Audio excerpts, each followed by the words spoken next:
Today marks the first time that we have gone outside of our own police bureau to hire a new chief. There's a couple big things that we really need to address. First, we need to restore a trust with our community. And second, we must be able to rebuild the morale within the bureau. And that means within the rank and file. Pittsburgh needs a police chief who will, number one, and most importantly, lead by example. 2, create a new era of community policing. 3, be able to utilize all technology to be able to reduce crime. And 4, be the kind of leader that the people can trust and the troops can respect. Pittsburgh, meet Cameron McLay.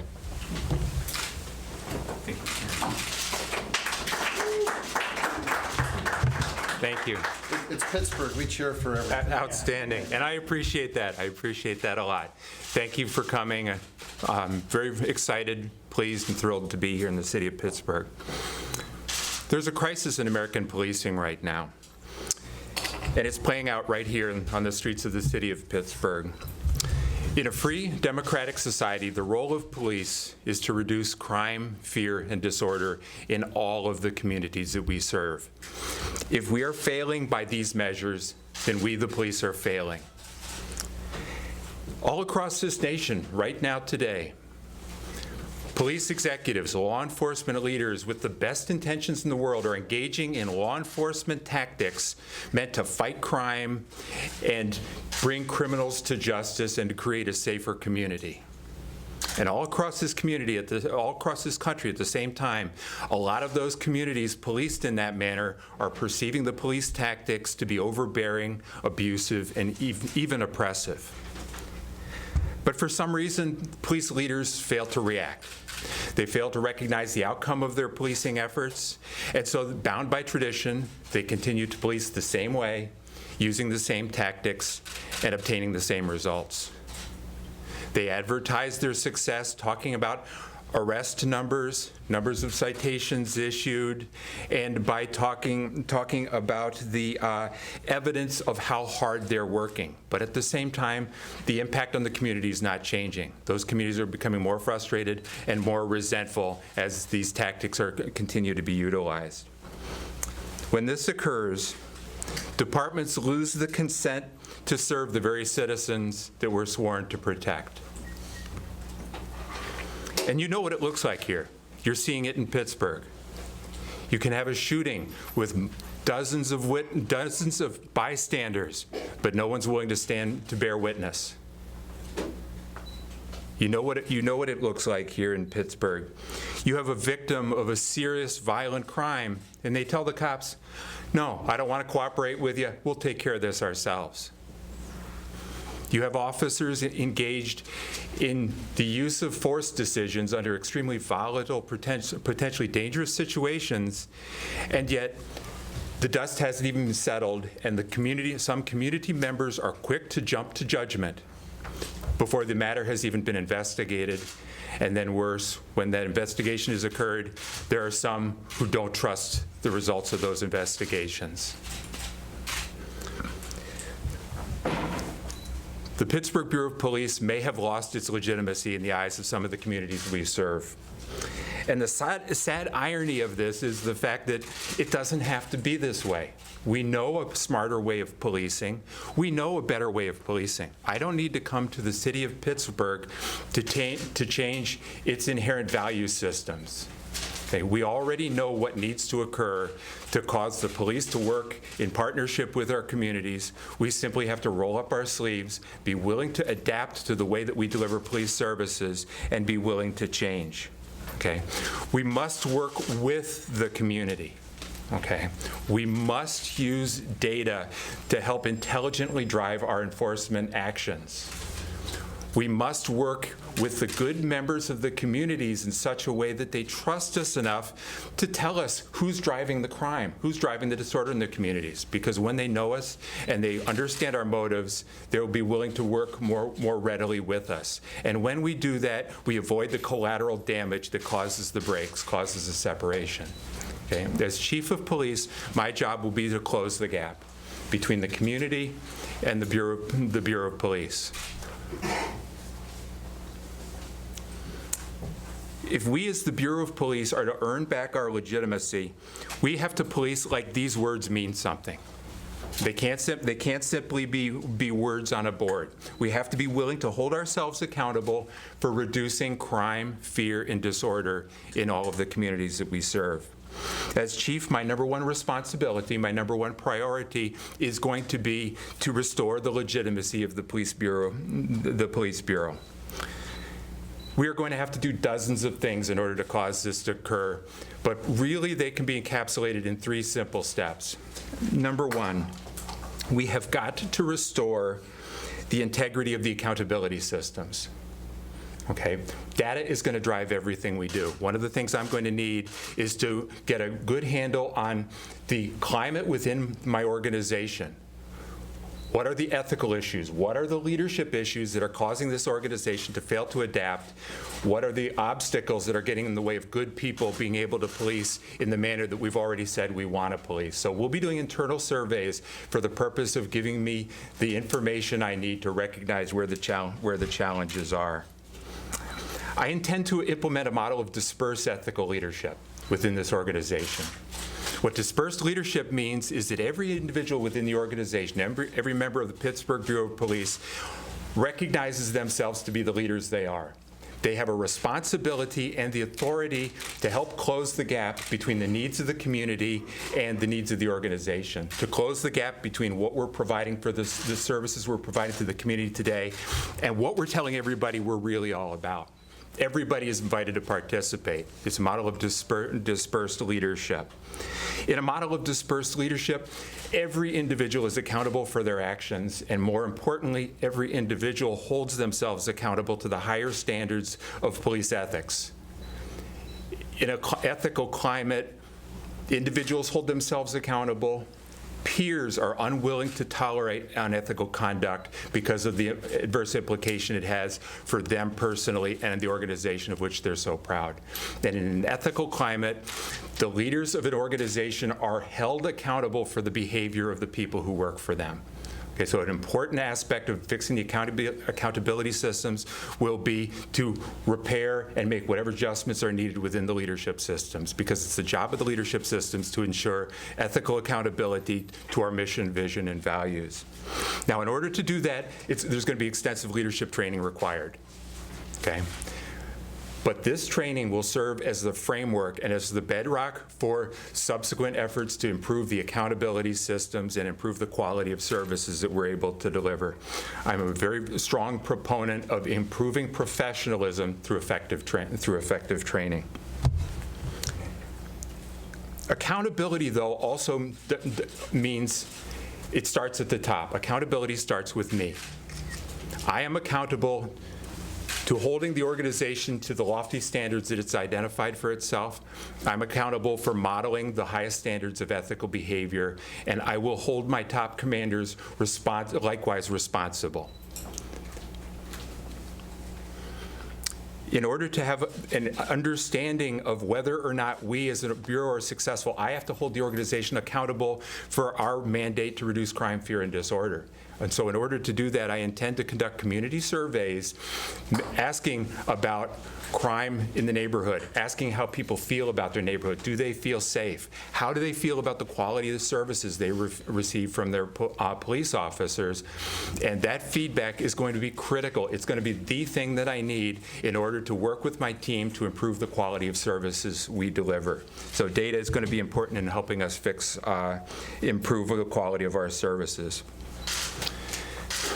Next, the Bureau of Police is going to be willing to adapt, partner with others, and be responsive to community needs.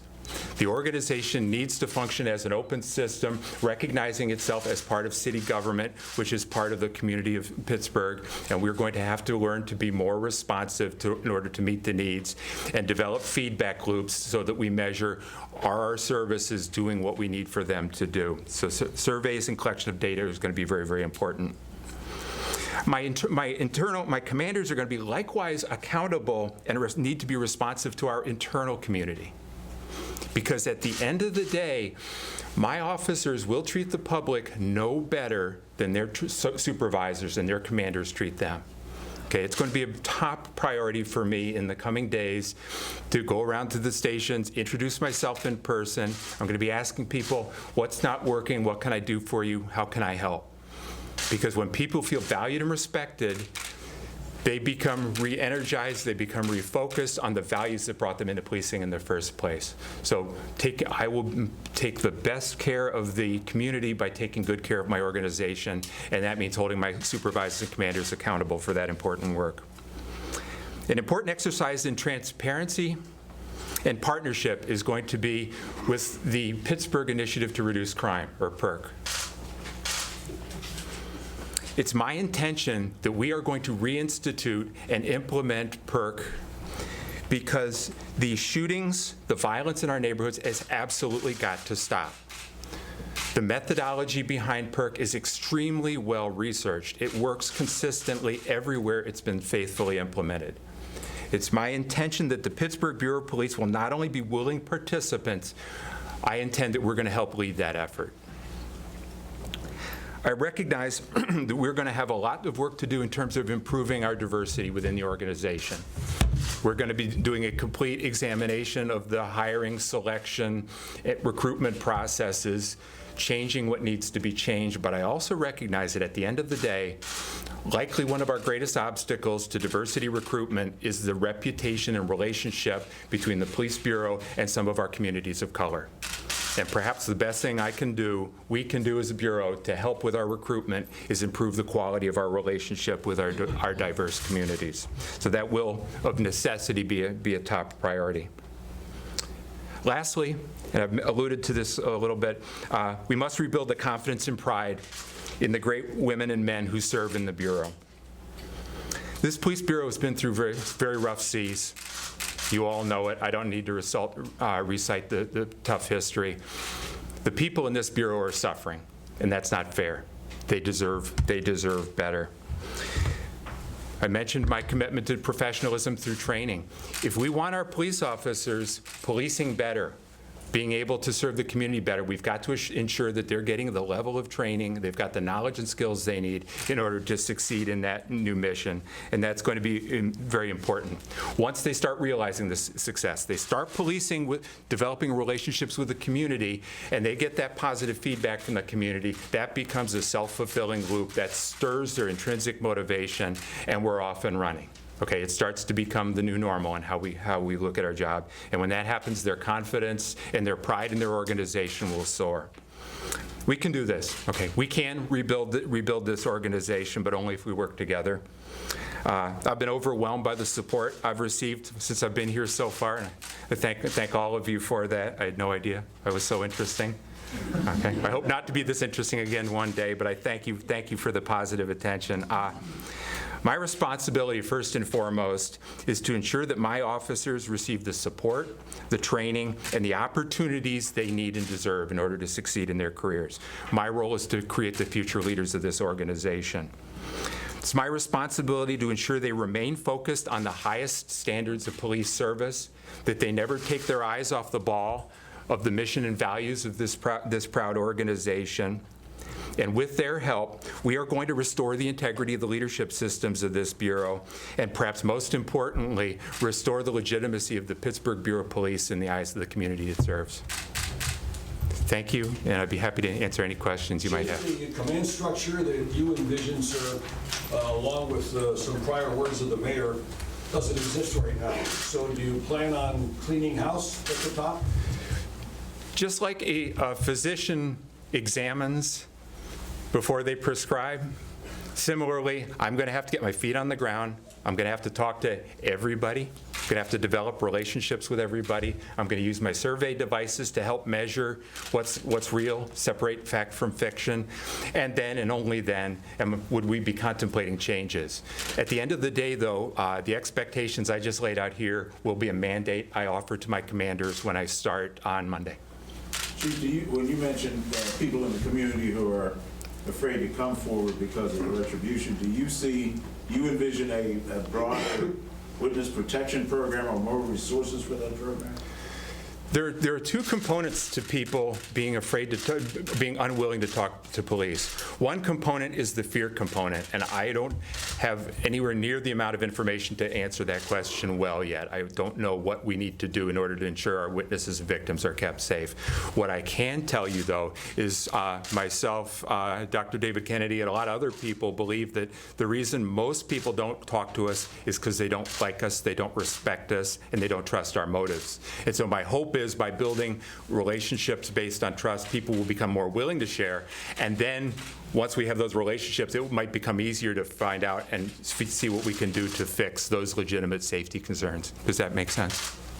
Thank you. Hearing your evaluation here, someone who is listening to this for the first time, I must feel, boy, he thinks things are really bad in Pittsburgh. How bad do you perceive things to be? And does that sort of diagnosis itself have any sort of internal impact on morale? Thank you. Thank you for asking that. It's an outstanding question. The source of the majority of my information was media accounts. Okay. I stipulate to that fact. I've done my homework. I've done a lot of other research about what's occurred here historically with Pittsburgh, of course. But before I said yes to the job, I looked at the enabling opportunities. And I see more enabling opportunities than I see challenges. Number one, I see a community that desperately still wants to have a relationship with its police department. Okay, I've been to other communities where they hate the cops. They don't want to have a relationship with the cops at all. So to me, that's a huge opportunity. All I have to do is get good people talking to the good people in the department and help forge that relationship. Number two, when I first looked at the job, I saw that there was a community that was in a renaissance, if you will, in a resurgence. I saw a change agent mayor. I saw a public safety director saying, I love the challenge and I want to help make Pittsburgh better. And I got excited about participating in that because up to the point I floated this application, I had long since given up thinking about a chief job. I was about building organizations. And when I saw this, I saw a lot of enabling opportunities. Since I've accepted the job and I've been in contact with a lot of members in the community, a couple within the organization, I'm more excited than ever. There's so many people who want to come to the table and help this that I think this is doable. I think this is something that we can achieve together. And I hope that rank and file, when they hear me talking about restoring the integrity of the organization, don't hear me saying it's about their personal integrity. It's about the integrity of the leadership system that failed to meet the needs of the organization and develop them to serve effectively. Chief, the mayor noted that he was first to be hired from outside the Bureau. What would you imagine is the biggest advantage that comes with that and the biggest disadvantage that comes with that? That's an excellent question. The biggest advantage, cultural anthropologists have a joke, to the extent that anthropologists are joking, are funny. They say that we're not sure who discovered water, but we're pretty sure it wasn't the fish. When you grow up in a culture, you're part of the culture, and elements of that culture are completely blind to you. They're just simply normal, and so you don't see it. So the greatest advantage I have, and I will have for a very short period of time, is I'm not part of the culture. So I will recognize things and be able to ask questions. Why do you do that? Have you thought about this? And I'll be able to provide insights that they may not have seen. The biggest impediment, of course, is likely to be distrust and fear. If people don't trust my motivations, and if they don't trust that I'm about developing the organization so they can help the citizens of the city succeed by helping them succeed, if that distrust is there, then it's a long uphill fight. I recognize that, and as I was trying to decide whether to say yes or no to the job, I was looking at these enabling factors, and right now I'm seeing way more enabling than I am seeing barriers. What kind of timetable do you see for yourself? Will we start seeing a shift change in 6 months, a year, 6 years? What is it going to take? That's an excellent question. I'm thinking in terms of 3-year increment. A, the national average for police chief is about 3 years. B, my boss is going to be here for about three and a half, right? Okay. Having said that, cultures change very slowly. They're built over time as people learn to develop the best way to do things or what they think the best. So cultures take time to change, but climates can change very quickly. And so what we can do is put some positive elements in place, start changing the climate in the organization for people to relax, have fun, and start enjoying the aspects of the job that brought them here in the first place, recognize they got here to do stuff like this. They'll start realizing that's a much more rewarding place to be. So my hope is we realize meaningful change. I also know it's going to be a lot of hard work, and if you do everything perfectly, culture change could take many, many years. So. Have you met with anybody in the police union, and do you have an impression as to what that working relation might be like? I've had a couple conversations, informal. I've got a great feel for what that's going to be like. I believe that union and management want the same thing at the end of the day. In an ethically led organization, leaders are concerned about achieving the organization's success by delivering their people. I recognize that the union's objective is to protect the interests of the individual. So I believe we want more things the same than we have different. I come from an organization where for decades the union president sat as a voting member on our department management team. And so I would like to have effective lines of communication with rank and file, with the union, so that we discuss contemplated changes and be willing to, I need to be willing to accept feedback. Hopefully they can be persuaded by the objectives I have in mind. And oftentimes when you do that, you come up with a third alternative that none of us had thought of yet. So I'm hoping we've got a great working relationship, because it is about them. It's about the organization. Have you looked at the Bureau's budget at this point? Is there a kind of funding structure right now to enable the kind of technology and surveys and data management that you're talking about? Thank you. The city budget is tight. City budget is what it is, of course. One of the enabling factors I'm so excited about is a number of people reaching out to me from the academic world, from the surrounding community, pledging assistance or expertise with such things as data analysis, with providing training and what have you. I'm hoping that we can solicit as much local talent to help us with our training needs and some of these data collection needs as I possibly can. I'm hoping we can build infrastructure from within. There may be need to bring in some outside training, and I'm hoping that I may be able to solicit some support from the community to help with that. But at the end of the day, we will do what we can afford to do. We will have to get by with what we can, what we can. But one way or another, we will have to redefine what leadership means within the organization and help build that leadership structure again. Chief, you mentioned culture change does take time. Yes. Apparently, 300 officers are eligible to retire at the end of this year. So how do you work in the short term to either keep them on or to replace them if they do decide to retire en masse? I don't have the working knowledge yet to answer what the logistics of that is going to look like. I know that when that occurs, when there's a massive exodus of knowledge and expertise from your organization, it hurts, and it hurts a lot. And I know that it may be challenging. It will be challenging in the short term to replace those, and it's going to hurt our capacity for service delivery. So my hope is we can hang on to as many good trained people for as long as we can and try to smooth out the impact, but recognize we can't control most of those variables. You started to answer the question I was about to ask. When you talk about these tools and the study tools, are these things that you brought with you, or surveys that you imagine can be put together in short order, either using local academics or consultants, or, how much of this is stuff in your briefcase and how much is somebody going to have to go out and hire or find? Both. I've got some examples of a leadership and ethical climate survey that we used internally in my organization. It's modeled after the International Association of Chiefs of Police Leadership and Police Organizations training model. So it was something I borrowed and tweaked for my department. I expect I'd need to tweak it here. But I'd also be very receptive to the input of people with more expertise than me on better ways to measure internal climate. Similarly, I've got an example in my briefcase, as you say, that I brought from home that we use to measure the attitudes and response to our service in my community. But again, if I've got people who are smarter and better at it than me, I would love to have their assistance. So. What do you mean when you say you want to reinstitute PERC? Will you be changing it, expanding it? What do you mean?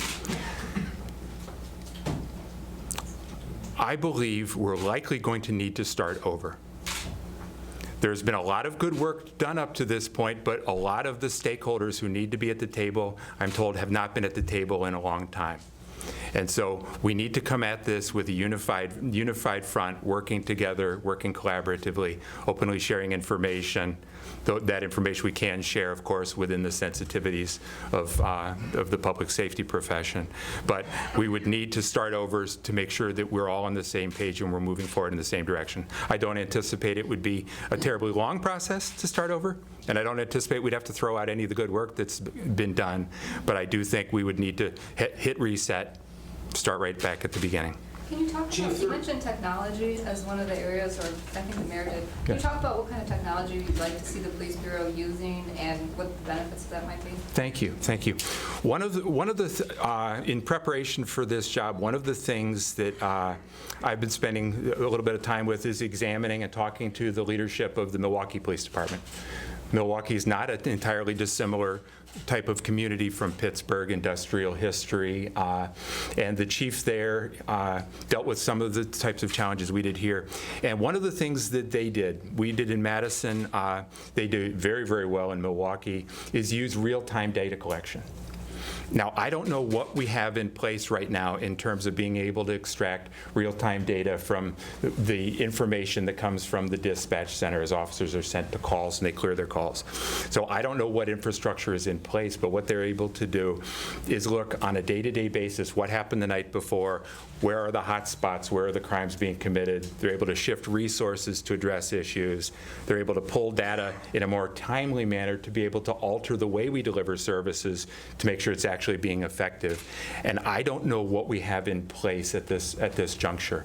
I know I would dearly love to have civilian crime analysts who go to college, have expertise in crime and data collection as part of the staff within the Bureau at some juncture, but I have no idea if that's a short, intermediate, or long-term dream. But we have to find ways to be more responsive in the shorter term. Chief, sir, there is a, if you will, legally leaked OMI report on Officer David Dervish. Okay. And it indicates that he used excessive force when he shot Leon Ford. Are you familiar with this, and are you? I'm familiar, what I've read in the paper. This would be something to be very inappropriate for me to weigh in. I'm not familiar with any of the facts of the case. Okay, thanks.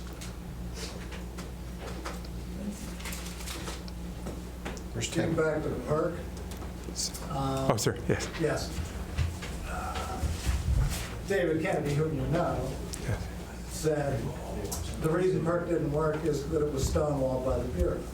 Yes. And that would seem to indicate that there are some entrenched interests in the Bureau that don't want anything to do with change. What are you going to do about that? This is the direction we're going. The Bureau is going to be responsive, and those who are not on board with the direction we're going will need to be held accountable. It's really just quite that simple. We don't hesitate to hold officers who do something wrong accountable for what they do on the street. If commanders, supervisors, civilian managers, whomever we might be talking about, won't follow the direction of the organization, likewise, they need to be held accountable. One more question? Yes. Is there one more question? I thought the hardest one was going to be saved for last. I have one, because I know I'm going to get asked it later. Yes. Have you found a place to live yet? Do you know what city neighborhood you're going to? I do. I'm aiming for Squirrel Hill. I've got my eye on a house that I think would work well for my family. My mother was raised a couple blocks away, so I'm kind of excited about being in that neighborhood again. So keep my fingers crossed, hope the lease comes through, and hope they're tolerant of my big German Shepherds. How familiar are you with the city of Pittsburgh? Have you been here before? As I lived here from about 71 to 74, I lived in Mount Lebanon.